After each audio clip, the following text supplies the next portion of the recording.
বৈঠকে ঘোষণা করা হলো যে অপারেশন সিঁদুর জারি থাকবে। এটা নিয়ে মন্তব্য আমরা করব না। আমাদের সেনাবাহিনী এবং ভারতবর্ষের সরকার, প্রধানমন্ত্রী যে সিদ্ধান্ত নেবেন, আমরা ভারতবাসী হিসেবে সবাই এটার সাথে থাকবো, সমর্থন করব, দায়িত্ব পালন করব। তা আলাদা করে বলার কাজ আমাদের নয়। আমরা পুরো দেশের সঙ্গে আছি। 140 কোটি জনগণ, ইন্ডিয়ান আর্মি এবং প্যারামিলিটারি ফোর্সের সঙ্গে আমরা দাঁড়িয়েছি।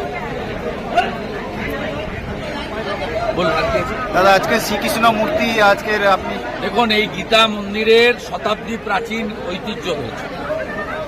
এই গীতা মন্দিরেতে পঞ্চবটি বৃক্ষ রয়েছে। এখানে অনেক অতীত দিনের ইতিহাস আছে।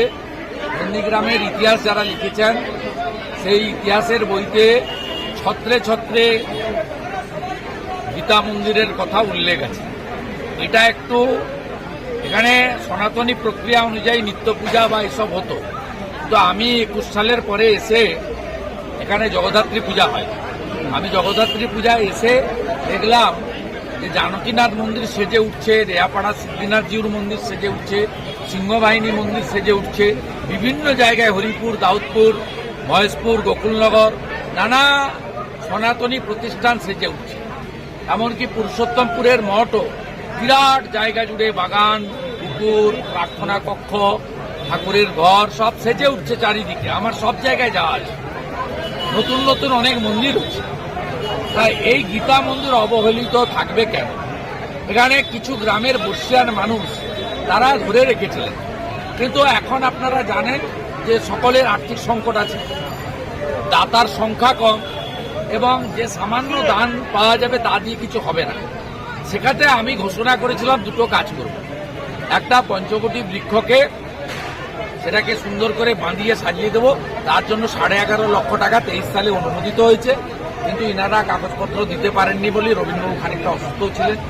সেই কাজটা আটকে আছে, সেটা কাগজ দিলেই টেন্ডার হয়ে যাবে, কাজ হয়ে যাবে।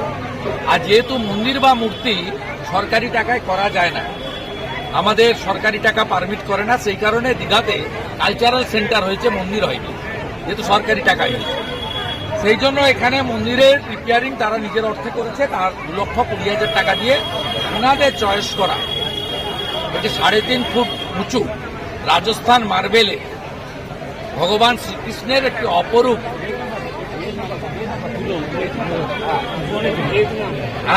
বিদেশি পাথর দিয়ে তারা করেছে, রাজস্থানের শিল্পীরা বানিয়েছে। হ্যাঁ, সেই পাথরের অপরূপ মূর্তি একটা তৈরি হয়েছে, প্রতিষ্ঠা হয়েছে।